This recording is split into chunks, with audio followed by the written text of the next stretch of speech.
Bienvenue dans cette nouvelle vidéo des news. Pour ceux qui sont pas encore abonnés, faites-le maintenant et mettez-nous un petit commentaire à la fin de la vidéo. Et on commence tout de suite avec David qui a visiblement des petits problèmes avec Fortnite.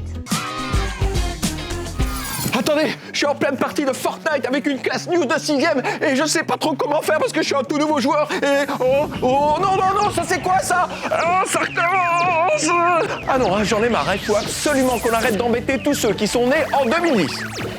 Et oui, ça t'est peut-être déjà arrivé sur les réseaux sociaux ou dans la vraie vie, des plus âgés s'en prennent actuellement à toi parce que tu es né en 2010. Un véritable harcèlement des plus petits qui a débuté en France sur les réseaux sociaux avec le hashtag anti-2010. Tout a commencé sur le jeu en ligne Fortnite. Des plus âgés s'en sont pris à plusieurs jeunes nés en 2010 parce qu'ils ne respectaient pas certains codes du jeu. Mais depuis, les critiques portent aussi sur la musique que tu écoutes et sur ta façon de t'habiller. Tout le monde insulte les 2010, on va vous taper, il y a plein d'insultes comme ça.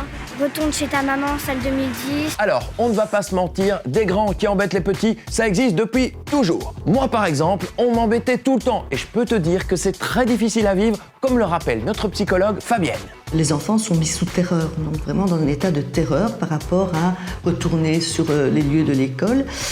Et on sait que parmi les enfants qui présentent une phobie scolaire ou un refus de scolaire, eh bien, on a 30% de jeunes qui sont des jeunes harcelés. Heureusement, en Belgique, ce phénomène des anti-2010 est beaucoup moins important qu'en France. Mais chez nos voisins, l'affaire fait tellement de bruit que le ministre de l'Éducation nationale, le ministre des Écoles, a demandé aux professeurs d'être très attentifs aux élèves qui pourraient être harcelés alors qu'ils rentrent au collège.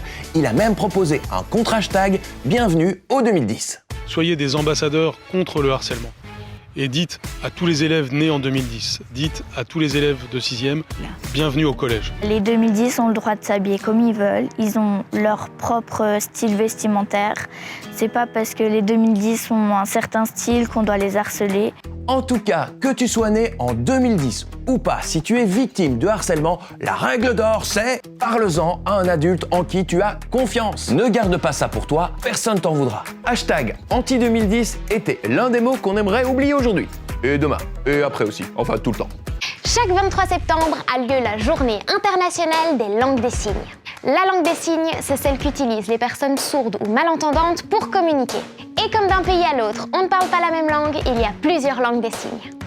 D'ailleurs, les news sont tous les jours traduits en langue des signes pour que les copains qui n'entendent pas tout ce qu'on leur raconte puissent bien comprendre. Bon, c'est vrai, c'est une langue qu'on connaît moins bien. C'est d'ailleurs pour ça que l'ASBL Surdit Mobile va faire des animations dans les écoles pour sensibiliser les élèves à la langue des signes. En fait, notre objectif, c'est vraiment l'intégration des personnes sourdes dans le monde des entendants. Donc on a vraiment envie de sensibiliser un maximum d'enfants afin qu'ils se rendent compte eux-mêmes de ce qu'est une personne sourde et pour qu'eux-mêmes puissent s'adapter, que ce soit en mime, en langue des signes ou en articulant, et qu'ils s'adaptent donc à la personne sourde.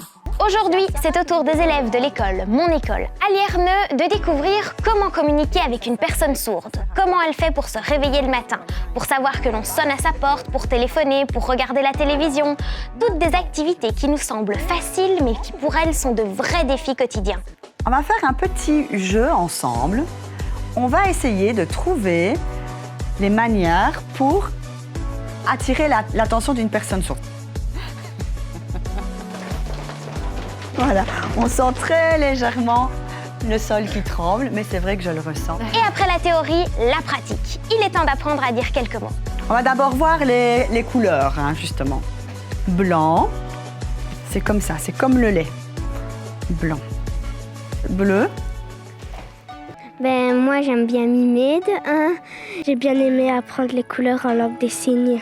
Comment on dit blanc par exemple? Comme ça. Du coup, je retourne m'entraîner. Je dois encore apprendre le reste de l'alphabet, la langue des signes, qui était l'un de nos mots du jour. Je suis deg. On avance à du 2 à l'heure. Je suis dans un embouteillage. Toutes les autres voitures, on dirait des légumes. Mais oui, avance. Les carottes sont cuites. Oh, il y avait les sièges passagers avant et aujourd'hui, c'est les sièges potagers. Et non, Ce ne sont pas des décorations sur les toits de ces voitures à Bangkok, mais bien des jardins. À cause de la pandémie de coronavirus, il y a moins de touristes et de clients dans la capitale de la Thaïlande. Et les chauffeurs de taxi se retrouvent sans travail. Alors pour pouvoir vivre, ils ont décidé de faire pousser des légumes sur les toits de leurs taxis abandonnés sur ce parking. Ah bah et quoi, ça marche. Les chauffeurs peuvent ainsi nourrir leur famille et même revendre les surplus sur les marchés. Waouh, ils sont beaux tous ces poissons. Non, requin. Zandile, tu es là? Tu peux venir m'aider, s'il te plaît? Zandile, c'est elle, une monitrice de plongée sud-africaine. Tous les dimanches, elle emmène des enfants de la banlieue pauvre du Cap à la découverte des fonds marins. Explorer l'eau, dépasser la peur et se connecter à l'eau pour s'autoriser à penser que l'océan nous appartient aussi. Car lorsque nous pensons que nous appartenons à quelque chose et que certaines choses nous appartiennent, alors nous sommes protégés. Si Zandile parle d'appartenir à l'océan, c'est parce qu'en Afrique du Sud, les Noirs n'ont pas toujours pu accéder à la mer. Pendant l'apartheid, qui est un système politique discriminant les Noirs en Afrique du Sud de 1948 à 1991, les plages et les sports nautiques étaient réservés aux Blancs. Depuis, cette loi n'est plus d'application, mais elle affecte encore beaucoup de Noirs. D'ailleurs, Zandile est la toute première Sud-Africaine noire de l'histoire à exercer comme instructrice de plongée. Avec sa fondation appelée la Sirène Noire, Zandile espère aider ses enfants à surmonter leur peur de l'océan qui leur paraît bien mystérieux. J'ai appris à ne pas avoir peur, à être courageux. Ma joie, c'est ce moment où un enfant me dit « Oh, regarde un poisson !»« Oh, regarde une étoile !» Parce que ça veut dire qu'ils ont dépassé leur peur pour enfin regarder sous la surface. Se dépasser, aller plus loin et regarder vers de nouveaux horizons, c'est ce dont rêve Zandile pour tous ces jeunes. On retient plongeuse sud-africaine dans notre liste des mots du jour. Ah non, mais qu'est-ce que ça suffit, non, vous allez recommencer. Non, je dis stop. Ah, ce serait cool si on pouvait arrêter les guerres juste comme ça. Ah oui, ce serait vraiment pas mal. Malheureusement, ça ne marche pas aussi facilement. Et pour le rappeler, chaque 21 septembre, l'ONU, l'Organisation des Nations Unies, organise la Journée internationale de la paix. Dans plusieurs pays du monde, il y a des conflits armés. C'est le cas en Syrie, en Afghanistan ou encore au Yémen.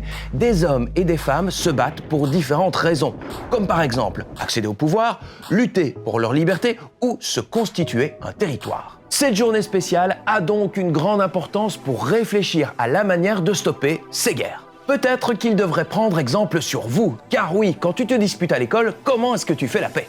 Moi, pour faire la paix, je dis désolé. Si elle est pas vraiment fâchée, on est toujours amis. Mais si elle est très très fâchée, elle veut pas traîner avec moi. Et le lendemain, on est amis. On serre dans la main et puis on joue ensemble. Moi, pour faire la paix, je fais avec le petit doigt. On se serre comme ça. C'est rare que ça soit moi. Moi, ça m'énerve vraiment quand je parle plus à quelqu'un. Ça m'énerve, ça me détruit. Je suis énervée vu que par exemple, c'est vraiment un ami avec qui je joue vraiment. On évite de se parler pendant quelques jours et le jour après, on redevient amis, tout ça. C'est toujours moi qui demande la paix vu que je m'ennuie beaucoup toute seule. Et après, on se dispute et après, voilà, infini. Quand je fais quelque chose de méchant à quelqu'un, moi, j'ai dit toujours désolé. On se donne les doigts et on fait ça. Et voilà, c'est comme ça qu'on fait la paix. Quand j'ai fait la paix, je passe à autre chose. Moi, je refuse jamais quand on me fait la paix. C'est important d'accepter. Ah, c'est clair qu'il ne faut jamais louper une occasion de faire la paix. Tiens, et vous, comment vous faites pour faire la paix? Dites-le nous en commentaire, ça aidera les autres abonnés. Ciao!